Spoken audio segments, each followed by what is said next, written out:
Bhavatu Sahano Bhunattu Saha Viryam Karavavahai Tejasvinavadhitamastu ma vidvishavahai. Om Shanti Shanti.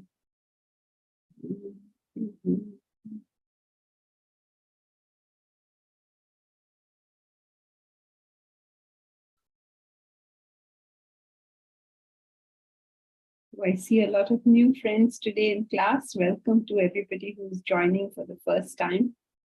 Last Saturday, we finished Jnana Yoga, the wonderful qualities of Jnana Yoga.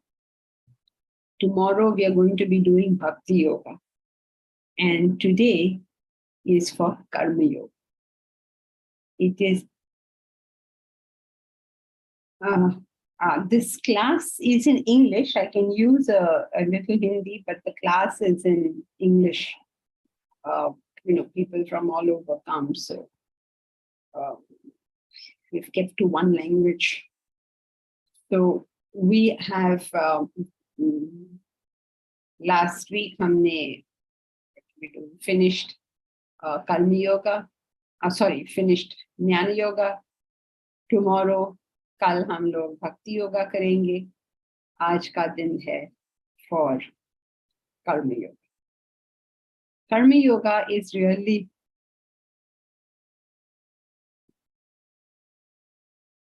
okay. All right, Vedaki. So Karma Yoga is really the most important for us in terms of the fact that karma or action is what we are doing all the time.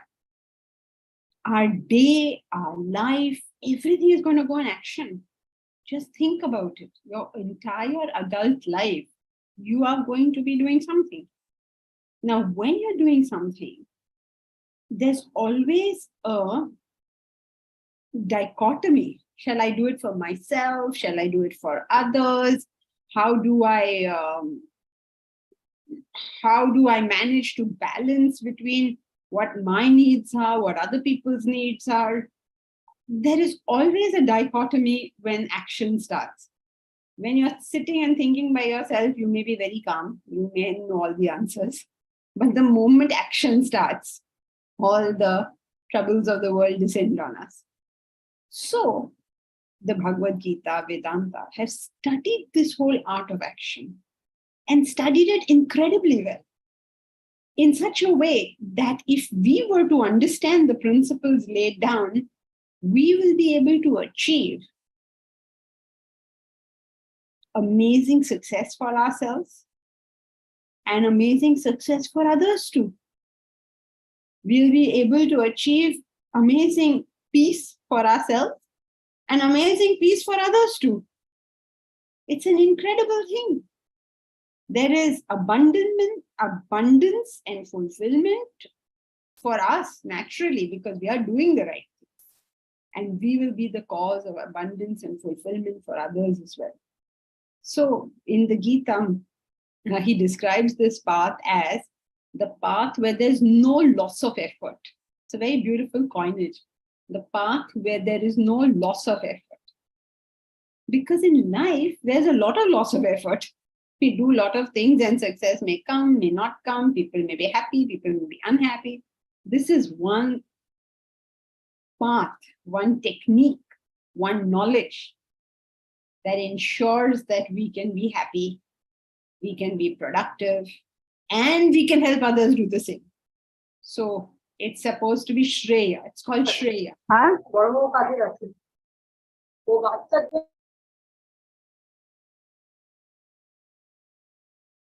Please, can everybody mute themselves? Alpina, you're not muted. it is called the path of Shreya. Shreya means the highest benefit for oneself and the highest benefit for everybody else. Isn't that a wonderful thing? I mean, in conception only, that we will do so much good to ourselves and in the process do so much good for everybody else. Isn't that conceptually only such a wonderful idea? So now, what have we got to study that we are going to do? What is the method of what we are going to study it? We are studying this book. It's called Vedanta Treatise. It's written by Swami Parthasarathy. Now we are studying the portion in it called Karma Yoga, Path of Action.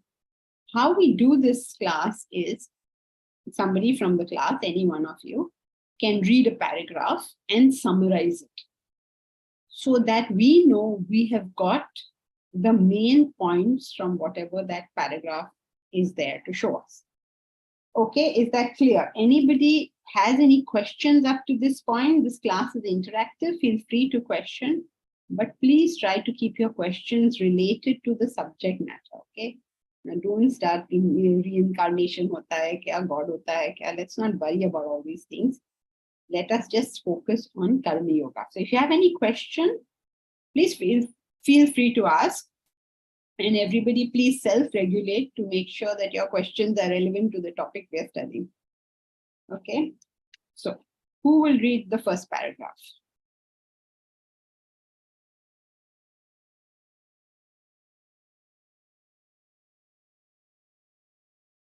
Jyoti, you want to start?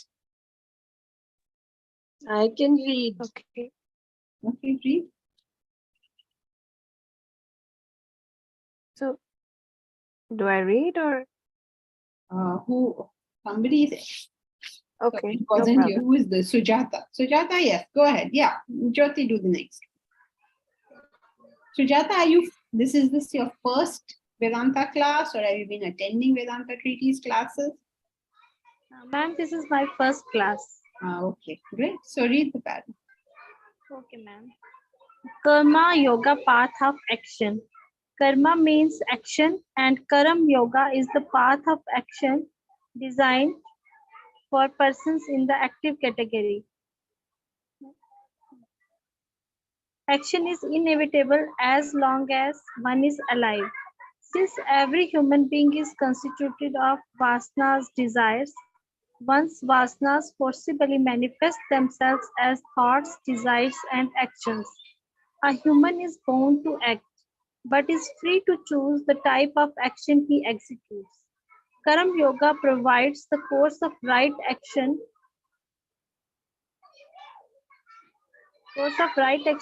leading one towards spiritual evolution. Ma'am, yahi tak? Yes, yahi. Now, can you summarize it? Can you tell us very briefly what the paragraph said?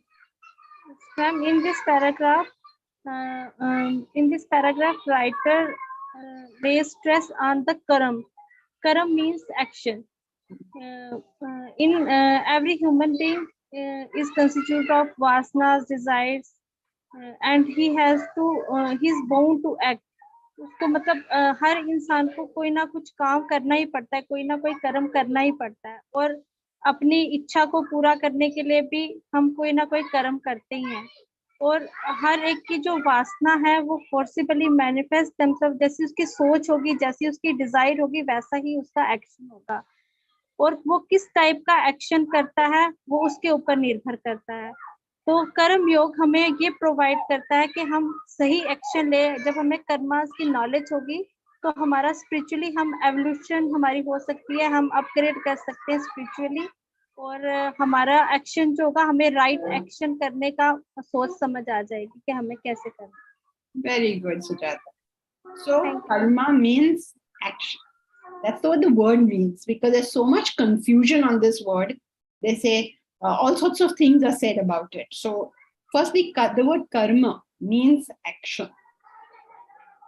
Okay, that's step one, because you say what is the law of karma means what is the law of action. What is karma yoga? It is action meant for yoga. So karma means action. That's our first and most important thing for us to. can you please, all of you, mute yourselves? Karma means action. When we act, why do we act? Because we have those particular vasanas, those particular desires. Vasanas are unmanifest desires. What does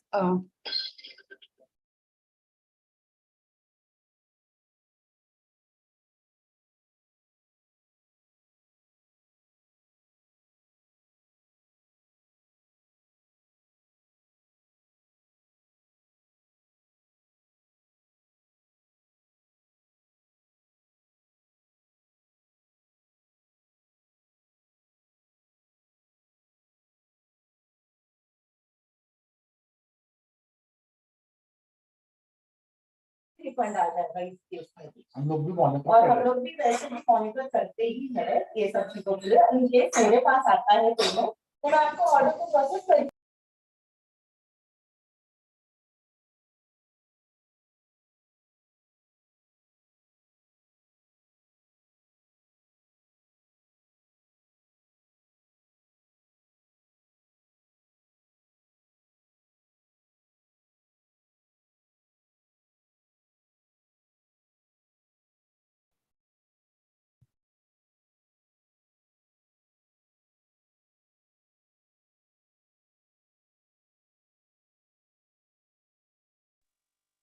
I'm so sorry about that. Okay, so what do vasanas mean? Vasanas means unmanifested desire. Oh, can you hear now? Is it clear? Okay. Yes, clear. So, what is vasana? It's an unmanifested desire. Unmanifested means a desire which is not currently expressing. Like I assume you like chocolate. So you have a desire for chocolate.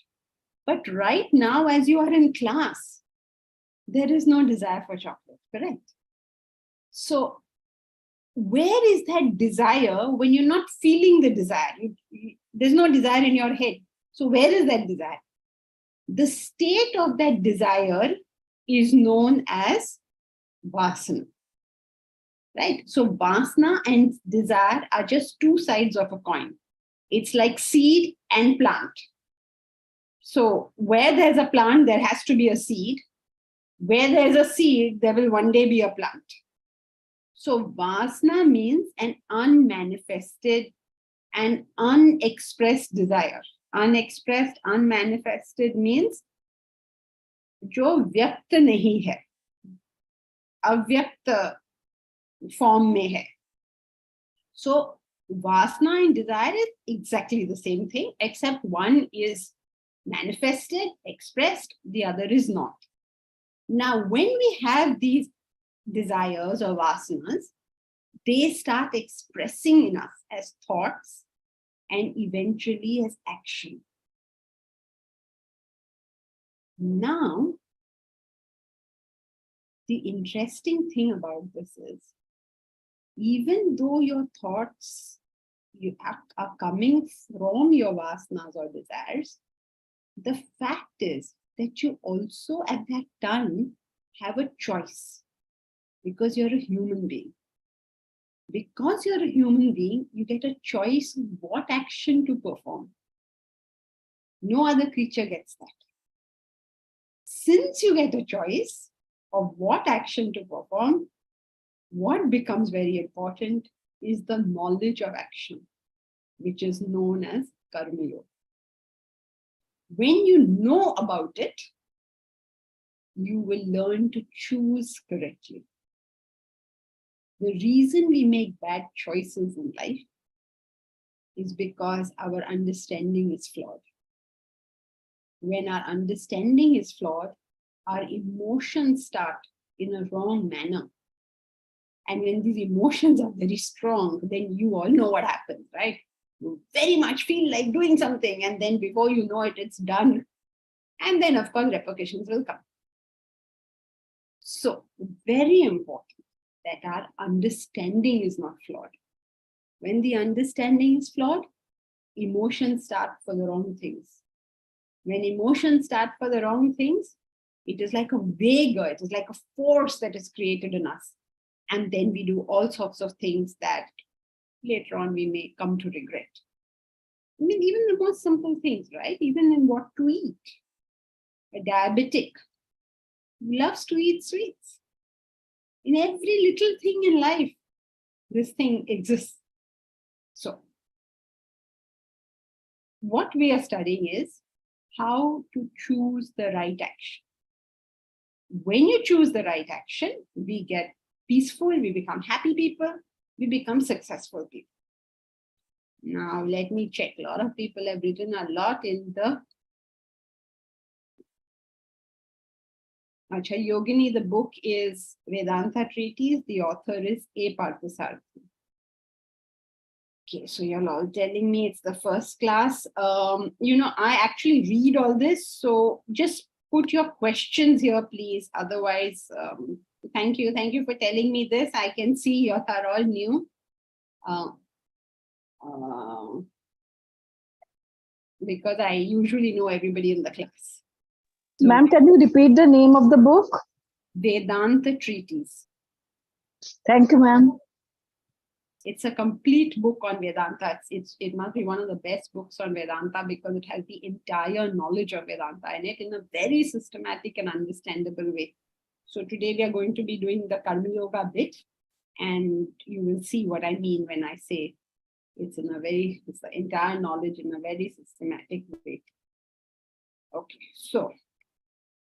Ma'am, can you please explain what is Vedanta, as all of us are new? Okay, we know the so Bhagavad Gita so well because I'm also taking classes with a South Indian teacher, Manimala ma'am, but I don't know what is Vedanta. So all of us, many of us are new, most of us.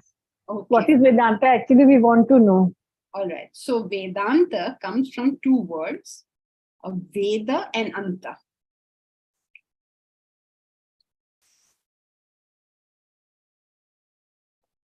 Just checking if there are any other questions because I seem to have a lot of stuff. Okay, can we get this book online? Yes, you can buy it online. Okay, so what is Vedanta? Vedanta comes from two Sanskrit words, Veda and Anta. Veda, everyone is familiar with, right? We have 4 Vedas, and the whole country knows this. Can you tell me which are the 4 Vedas? Who knows? Which are the 4 Vedas? Ma'am, Yajurved, Atharvaved. And first two? Samved. So 4 Vedas. Rig Veda, it's the oldest one. So Rig Veda, Yajurveda, Samaveda, and Atharva Veda. Now these 4 Vedas are made up. Each Veda has got 4 parts. There are 4 Vedas, and each Veda has got 4 parts in itself. The first part of the Veda is known as mantra. They hold. Oh, can't hear me again? Is something the matter? Ma'am, we can hear you very clearly. Okay. So the first part of the Veda is known as mantra. Mantras contain all the chants that eulogize nature, beautiful poetry of the Vedas. It is there in this first section, which is all talks about, it talks about dawn, Usha and Ratri, and how they are sisters, and how Ratri sort of makes, it's weaving the night. And in it, she puts these sequences, which are the stars, all this beautiful descriptions of nature, worship of nature. So, first part is the mantras, all the chants eulogizing nature.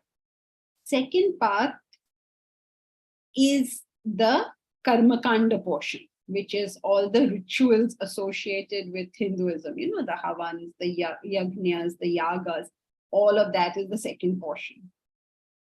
This is organized religion sort of thing. Then third portion is the Aranyaka. Aranyaka literally means a wooded place, like a garden, a wooded place, a small forest sort of thing. Because this is the beginning of introverted worship, where you start thinking, okay, you did your yajnas, you did your yagas, you said all your prayers. And then at some stage in life, you start thinking a little more about it. You're not satisfied with just the ritual. You want to do something more. You want to understand something more. So you go by yourself, maybe in a small, quiet, natural place, and you think, what is all this? What is it all about? Ma'am, inward journey? Yes, inward journey. So that portion is the Aranyaka. And the fourth portion is called the Upanishads. The Upanishads hold the final philosophy that the drashtas, that the seers, that the wise people of the past, they finally understood what is that final truth. Now here there's not so much questioning, because now they're telling us what the final truth is. So it's the thinnest, it's the smallest portion of the Veda. It is the essence of the Veda. It is their final conclusion. So it's a very small portion. But it has all the knowledge a human being would require to be able to live his life. It doesn't matter from which religion you are, or which gender you are, or which culture you are, or what age you are. That portion contains all the knowledge that a human being requires to live. That portion, called the Upanishads, which comes at the end of the Vedas, and it's the last portion of the Vedas. So therefore it is known as Vedanta. Vedanta. The end of the Vedas is Vedanta. Now, over, we have a very old culture, right? It goes down back 10,000 years. God alone knows how far back it goes. So over a period of time, Vedanta came to include the Brahma Sutras and the Bhagavad Gita. So this is the Prasthanatrayi. Prasthanatrayi means the three foundational textbooks of Vedanta. So what are they? They are the Upanishads, the Brahma Sutras, and the Bhagavad Gita. So when you study Bhagavad Gita, you are studying the philosophy of Vedanta. So you can also use them synonymously.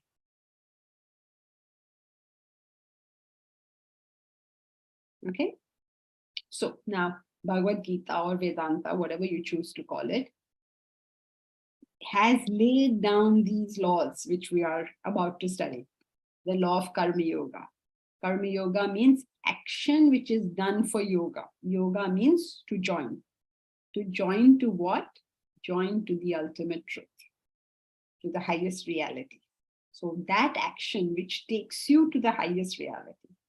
Now, when we hear of that action which takes you to the highest reality, you feel, oh my God, ये तो कुछ परमार्थक है, व्यवहारिक जीवन में इसका तो use ही नहीं होगा. But that's not true. That's what he keeps trying to tell us. This is one method by which you will get material well-being as well as spiritual well-being. There are no two paths. It's not कि spiritual मिलेगा या material मिलेगा. Karma Yoga से सब कुछ मिलता है. I mean, that is the way that a human being should live.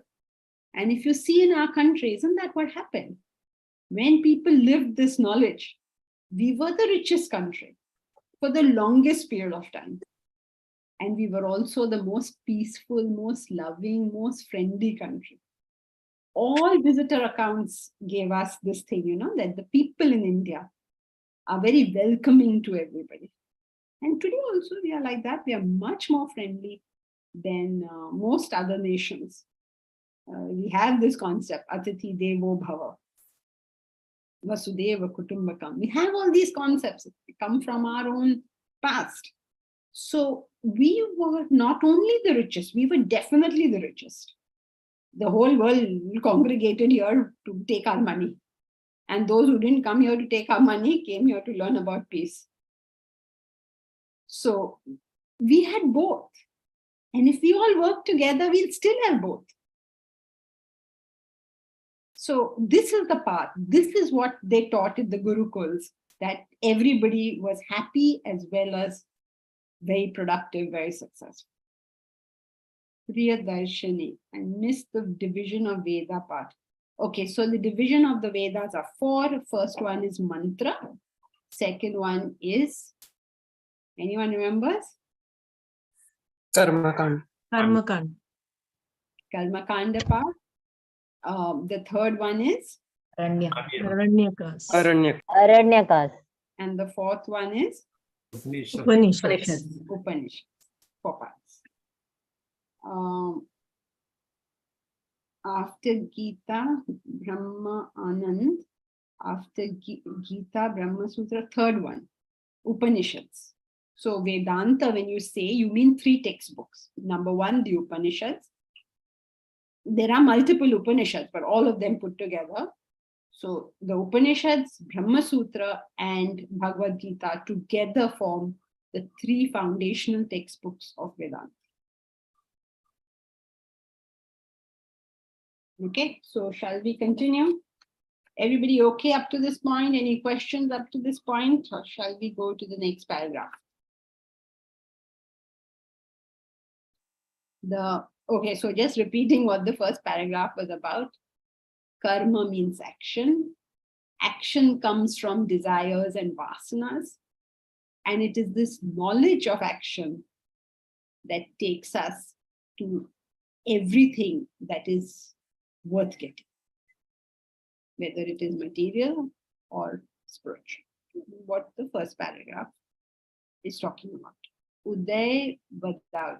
If karma is what gives us results, how is it that many children are born with deficiency without having done any karma in this life, and many devils in society are enjoying all the power of this life?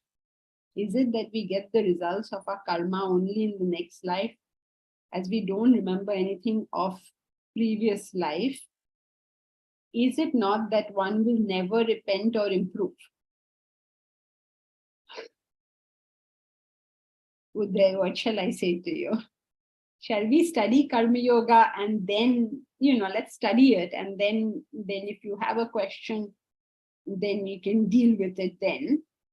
Because now, we'll start talking about previous life and this and that. So very briefly, no, it is not true that you will get the results of your karma in the next janma. Put your hand in the fire, you will get the result of your karma immediately.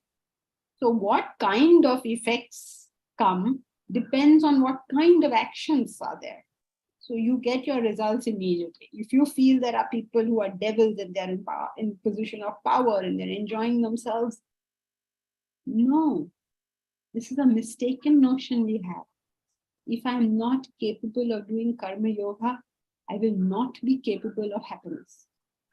And you say, no, I can see them very happy. Oh no, you can see their car. You can see their house. You can't see their happiness. You're assuming from their car and from their house and from their family that they are happy. You can see that they have an air-conditioned bedroom. You cannot see whether that person can put his head on the pillow at night and go to sleep. You can't see this. You can see he has got a lot of food. You cannot see whether he has an appetite for that food or not. So it's an erroneous concept to think that anybody who is sort of terrible and is having a good time, it doesn't happen. You get your results immediately. But anyway, we'll study as we go along. Okay, ma'am. Thank you. Sister.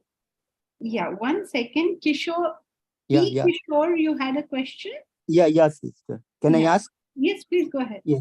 Sister, you told that desire and vasana is same, right, sister? Yes. But sister, it's as per Bhagavad Gita, it's a sangat sanjayate kama. Kama explained is a lust, not desire, sister. So I have a just confusion about that. Vasana equal to lust and desire is equal to ichha. No, that verse talks about how we go to buddhinasha, how we go to destruction of our thinking capacity. And how we go through that destruction is by repeatedly and indiscriminately thinking about something. And Okay. from that kind of thinking, you know, we did it in the beginning, that your understanding is wrong, then your emotions start playing, like it would be anger or greed or hate or jealousy, whatever. Understanding is wrong, and then your emotions start flowing, and then before you know what happens, you have been wiped out because you did not pause to take an intellectual decision on what you should be doing. So he says, Dhyayato Vishayan Pumsaha. A man thinks of objects. Sangat Dhyayato Vishayan Pumsaha. Sanga Upajayate. Sanga, attachment is born. That means it's a thin flow of thoughts. So it's not saying anything different. It's saying exactly the same thing. But as you study further, you will be able to see they're all just different stages of the same desire. All these various words are just different stages of the same desire, which has become into vega and then destroys us because intellectual capacities fail. Okay, sister.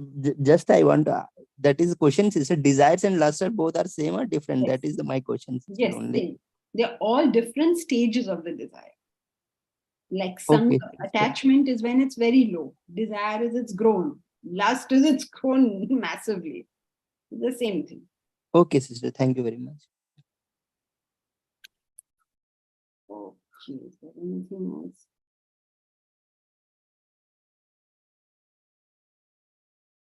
Deepa, do you have a question? Yes, so relating, because we're shifting from Jnana Yoga to Karma Yoga, I sometimes have difficulty distinguishing.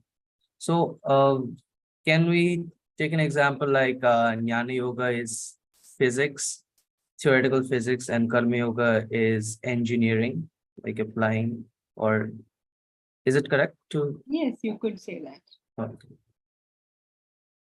So the level of intellect required for Karma Yoga is much less compared to Jnana Yoga. Yes. And that is why it's so universally applicable. But you could have also taken, say, mathematics and architecture. I mean, anything. One which is predominantly intellectual and one which is application.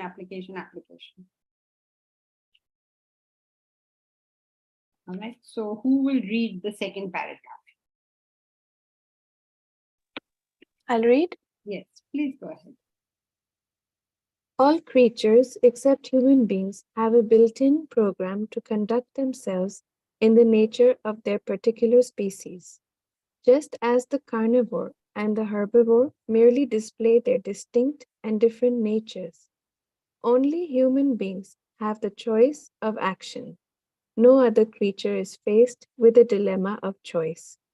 Since humans are confronted with this problem, the path of action is laid down for their guidance to a better life towards evolution. So, all creatures except human beings have a built-in program, a set nature in the way they behave, in the way they act. Only human beings have a choice of action, and that is why the path of action has been laid down to guide them. Right. So all creatures have a built-in program. What does that mean? If a cow is eating her food, does it ever occur to the cow, why don't I have something else? Why am I eating grass every day? Why don't I try eating fish today? She never has this question. No tiger ever thinks, why am I killing all these lovely creatures? See, lovely deer, they're running. Why am I killing them? Let me, like the deer, eat some grass. It doesn't occur. But a human being is capable of any thought. Anything. He is walking happily on earth. He says, why can't I fly in the sky?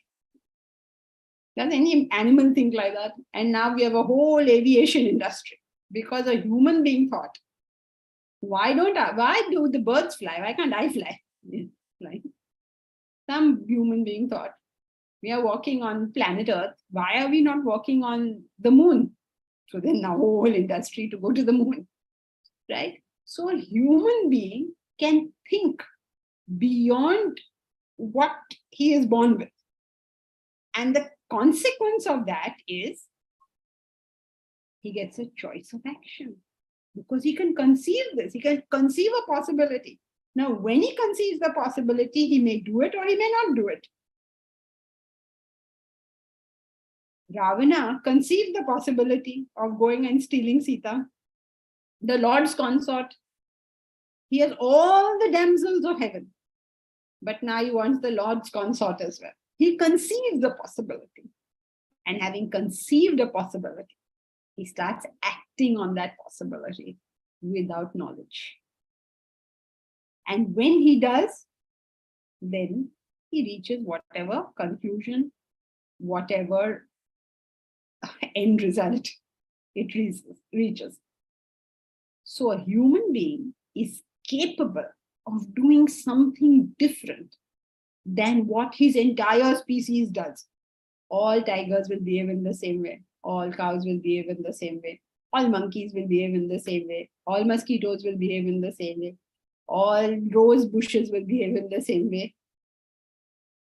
But a human being, all of us in this class, will all behave in a different way.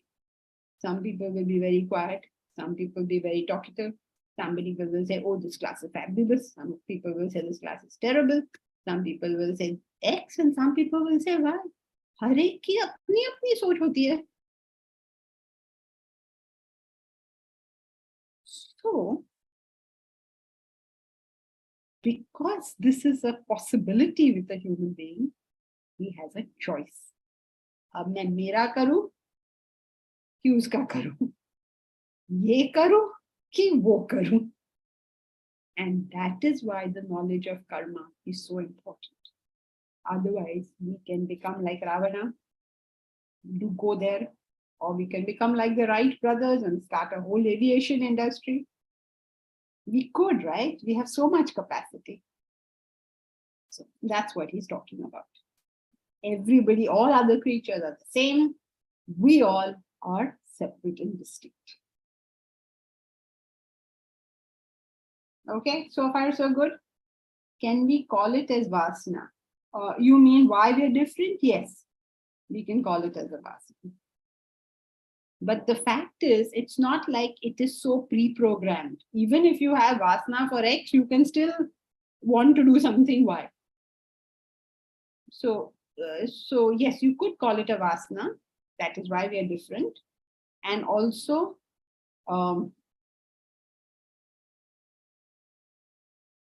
you can conceive beyond your vasanas. I mean, you know, let's say there's an alcoholic. So the alcoholic's vasanas are all for alcohol. But he can still conceive that I should not drink alcohol, right? If it was only his vasana, then how can he even think this thought? Yeah, I should not drink.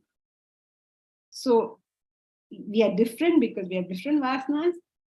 Plus, we have the ability to think beyond our own vasanas. Right. Shall we move to any other questions for this paragraph? Just one clarification on what you said. If the person has a vasana for something other than drinking, then only that thought will come, right? No. You can, as a human being, that's the choice you have. You're free to think any thought. In fact, if you don't allow if you say, no, that's not possible, you can only think the vasanas you have, then how did you get these vasanas? You got these vasanas, which you currently have, because you thought something, no? But that conflicts with the chronology of action. No, not really. But we will not go down that street because that brings us to Purushartha. No, but that thought arising, thought is coming from the vasana, right? So if he doesn't have a vasana, how will the thought come? That's what I'm saying. We are not going down that street because it brings us to Purushartha. Okay. As it is, everybody is here for the first time. We are not confusing the issue. As of now, we just take as a matter of fact, which everybody can experience, that you can have thoughts different from your own nature. That you can experience, like a common thing. An alcoholic can think, I don't want to drink. A non-alcoholic can think, I want to drink. You can think any thought. You're free. Like for today, even today, you may have had a vasana to listen to Gita or Vedanta or something. Or you may come to this class for whatever reason, your friend said, come, you're listening to your friend. And because you're in the class, you develop a desire to listen. Or you may have had a desire to listen, but having heard the class, you lost the desire to listen. All these things are possibilities. Yes, vasana, that comes because of the conditioning, the way we have lived our life, or the way we have been brought up, etc. Or it is something part of your system, your gene. It is your own. It is nothing to do with outside. I can't see you. Who is saying this? Suresh. Suresh, why can't I see Suresh anywhere? Okay. Okay, so no, it is part of you. Conditioning cannot put something into you. Because of an environment, a particular desire can come to the surface, but it cannot put it into you. For instance, you see children are born in one family. Maybe you have a brother. Okay? Your parents brought up your brother and you in maybe exactly the same manner. But you are in class today and your brother is not. You may be a cricket player and your brother may be a surgeon. Whatever. Everything could be absolutely different. Though you have been exposed to exactly the same circumstances, the same situations, the same parents, you can still be very, very different. So it has got nothing to do with the external circumstances. It has got to do with who I am. Okay, like how many people today, like 2, 3, 5,000, I don't know how many people know today that this class is happening. Of those people who ever know, from whatever channel, whatever media, 100 people are in class. So everybody's environment had the same piece of information, but everybody has not acted upon that information.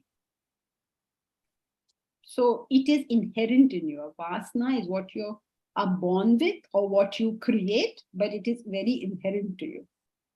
So can we call it as an inborn samskara kind of thing? Yes, of course. These are different words for it. That's Okay. correct. You can call it that. Sister, yeah, sister, as per it's a Bhagavad Gita 60-63 chapter 2, it's a contemplation, attachment, lust, anger. This is the sequence are there. Dhyato Vishyan Punsa, which we discussed. The first one, contemplation, attachment, and third one is lust or desires arises. If it says if first one is controlled, then the third one will mean desires and lust will not develop, sister. It's written like that. Am I right? No. So, sister, that Dhyato Vishyan Punsa means contemplation. Continue, people are thinking contemplation. Due to that, attachment is developing. Attachment due to the desires is developing. That's correct. Right, sister?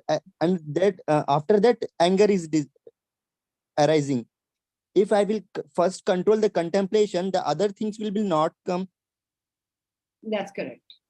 But except the word is not contemplation, because contemplation is what is recommended to be done. So dhyato over here means thinks about. It's just random thoughts, randomly thinks about. It is not contemplation. Contemplation is a superior form of manana. So that's not what it's talking of here. It's talking about thinking endlessly of something. And then it becoming too big for you to handle. That's Hello, ma'am. Yeah. The thought does not attach karma, no?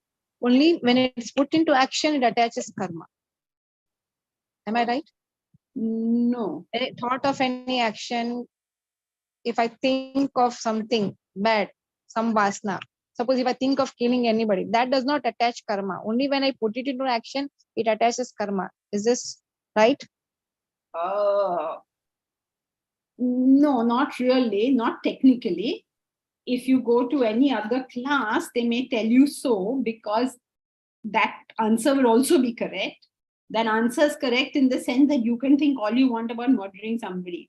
But unless you actually murder, the police are not going to get behind you, right? So, like that, in a very practical way, you can consider it. But in Vedanta, if you're going technically, karma means everything from vasana to action. So if you have cultivated negative thoughts, but not acted on those negative thoughts, then your result will be stress and agitation. And this is tamasic thought. Thought of doing something wrong is tamasic thought. So it's attached to karma. It's a bad karma. Even the thought is a bad karma, isn't it? Yes. So regardless of tamasic or otherwise, whatever the thought is, which you do not act upon, you will get the result at the thought level. If the thought be such that you have acted upon it, you will get the result at the physical level. Now, regardless of good or bad, in the law of causation, there is no good and bad. Good and bad are human constructs. The law is, if you do something mentally, your reaction will be mental. Like suppose you had a good thought, let me help somebody. Then you'll immediately feel very nice. Immediate, you're getting a sort of reaction or a result at the mental level. If you have a negative thought, such people, they always are seeking money. You thought this thought, so your reaction will come at the mental level. You will be agitated mentally. Then if you convert it to action, you actually go and give somebody something, then you'll get a physical result out of that. Or you actually go and shout at the people who you got angry with, then you get a physical reaction. The whole thing is included in karma. In Vedanta, karma starts from vasana to action. Thank you, ma'am. Dwarika Pandey. If we have no desire, neither we have any inspiration nor any perspiration, relaxing without getting perplexed, neither attachment nor detachment deserve congratulations. Okay, I guess so. But that is not anyone's current state. That is the state of self-realization. Karma Yoga is the method of reaching a state like that. So we must distinguish between cause and effect. We are now studying the cause, so that one day we will become a Sthita Prajna. But we have to first put the causes into action. No, otherwise, how are we going to reach over there? It's all nice to say good things, but then when we try to execute them, it doesn't happen. So we must know what is the method by which we will reach that stage. Vidushi, with reference to the human ability to think beyond one's vasanas, does that thought come from an external source? No, Vidushi, no thought can come to us from an external source. If you have the capacity within you, an external source can trigger the thought, but no external source puts the thought. Professor Dr. Manoj Gaur, what matters is TWD, thought, word, deed. If it is aligned, results will always be good. And if not, then result will be bad and suffering. No, not necessarily. Your thought, word, deed can all be bad. Whole thing is bad, then again you will get suffering. It's not alignment which is important so much as the base itself is correct. Priyadarshini. So what should we practice so that we do not create any negative thoughts itself? Priyadarshini, that is what we are trying to study. In Karma Yoga, that's the whole idea. How do we function in this world so that good results to ourselves and to everybody else.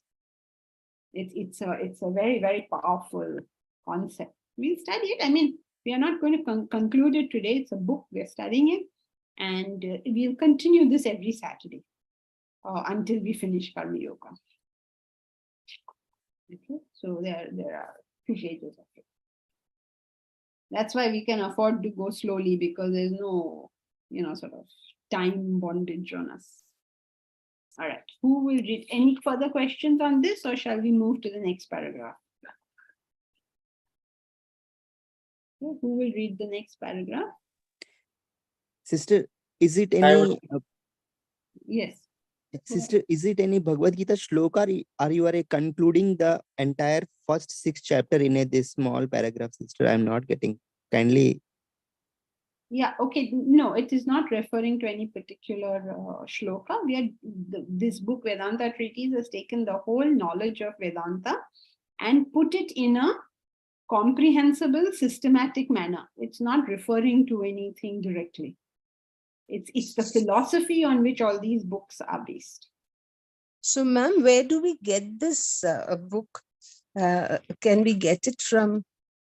Yeah, you can get it online. Just go to Vedanta World, or you can put the word Vedanta Treatise and you'll get it. Vedanta Treatise. Yeah, by Swami Parthasarathi, A. Parthasarathi. Okay, fine. Thank you. So we study this book every Saturday. We've been doing it now for a long time. Okay. Join us. So, okay. So who was reading the next paragraph? I would like to read. Please. The physical body executes action, but the body cannot act on its own. It is either the mind or the intellect that propels the body to act. The mind is riddled with likes and dislikes. The intellect is that which reasons, judges, decides. In practical life, you either operate as per your mind's likes and dislikes, or let your intellect reason and decide the course of action, in which case your intellect may approve and go along with what your mind chooses to do, or disapprove and decide a course of action opposed to your mind's fancy. The problem with the mind is that it has no direction or dimension. It can prove detrimental, even fatal to you. The mind entertains boundless desires. It can never be satiated. Hence, you cannot afford to let your actions be driven by the indiscriminate demands of the mind. Your intellect must maintain a constant vigilance over the mind's activity. That does not mean that you discard all that your mind likes and quote what it dislikes. Your intellect only makes sure that you take to the right course of action, regardless of the pressures exerted by your likes and dislikes. Yes. Will you summarize? Janki, I believe what it is trying to say is what you're feeling through your body and senses, and what your mind is perceiving through those senses, and the action that you're executing while you're perceiving those senses with thoughts, and creating a disparity and diversion through the intellect, whether it is right or wrong. And end of the day, you're having an experience which is not exactly what your mind, your body, or your mind or body sense or experience enters into or gets to know about, but the intellect over time give you the right experience to understand what exactly it was, but not at that point of time. That is what I understood. Okay, so let's, okay, fine. So what is it saying over here? It's saying that your body does something, whatever that body does. There's some behavior, some action that the body undertakes. How does this body undertake this action? It doesn't undertake it by itself. It has no capacity to do that, to undertake action by itself. Then how does it do it? Either you feel like doing something, or you think that something is the right thing to do. For one of these two reasons, you perform an action. Or of course, it may be a combination of the two. So either our mind, what is our mind? Our likes and dislikes, our emotions, our feelings. Either we're doing an action because the mind says so, man aisa kehta hai. Or we do an action because buddhi aisi kehti hai. Buddhi means reason, judgment, analysis, discrimination. So either we work from the man or we work from viveka. When we start functioning from the man, from the mind, manas in Sanskrit, when we start functioning from the mind on our feelings, on our likes and dislikes, on what my conditioning is, that's when the problems of life start. But if I'm able to do what according to me is the right action, if my viveka buddhi is well developed, and I do what my viveka, what my buddhi, what my discrimination tells me to do, then I start taking right action in life.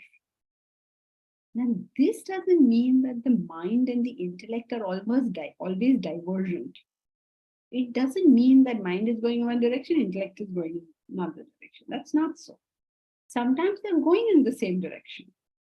But whether they're going in the same direction or they're going in divergent directions, in all cases, it is the intellect that must take that decision. What should I do? We have to think about what we want. Okay, suppose you feel like having an ice cream. Then you have to think about it. Should I have or should I not have? If you have finished your meal and you have no throat ailment, no diabetes, then please go ahead and have an ice cream. But suppose you have diabetes, suppose you have not even started your meal, then maybe your intellect will tell you, no, this is not the right time. We can have your ice cream after the meal is over. Whatever, I mean, you can decide whatever way you want, but you took a decision. You were not impelled by the longings, the cravings, the wishes of the mind. So the first step of Karma Yoga, which we have entered it now, is when your body performs an action, this action must always come from the discrimination of the intellect, and no action should ever come from the whims and fancies of the mind. This is the very first lesson of Karma Yoga. It is the very first lesson we learn. It's probably the last lesson we will learn completely, because our mind is so strong. It keeps making us do things. Even when the intellect is saying, nahi bhai, aisa mat karo. Even then, mind has gone full, damn the torpedoes, full steam ahead. So first lesson, which you can now practice for the forthcoming week. Before performing an action, just stop for 1 second and ask yourself, should I do this? If your answer is yes, do it. If your answer is no, don't do it. This is what is our first step. So then you will naturally have the question, how do I know whether I should do it or not? So for all that, we'll discuss it when we meet next time. Now, next time is not next Saturday. I know this class is every Saturday, but next time is not next Saturday, because from Thursday onwards, the Bhagavad Gita Jnana Yajna is starting, where Sushila ji will be speaking for 4 evenings on the Gita. So since those 4 evenings are on, our weekly class will not be there. So this class will be not next week, but the week after that. On Thursday, we will meet for Sushila ji's Yajna. Tomorrow, Sunday morning class, on the Gita will be as usual. Tomorrow we will have it. Okay, is that clear? Tomorrow Sunday class. Ma'am, what time? We don't know. I don't know. I'm new. Okay, 10:30, same time, 10:30 to 11. Thank you, Ma'am, ma'am. is the link same for all the classes and the timings? Yes. That for Saturday, Sunday, 10:30 to 11:30. Link is same. Link is same, isn't it, Bharat? And what about Thursday? Thursday classes, Gita classes? So Sheilaji's lecture series, we'll be sharing the link on the group, so you will all be updated. Okay, okay. Thank you so much. That will be a different. That's right.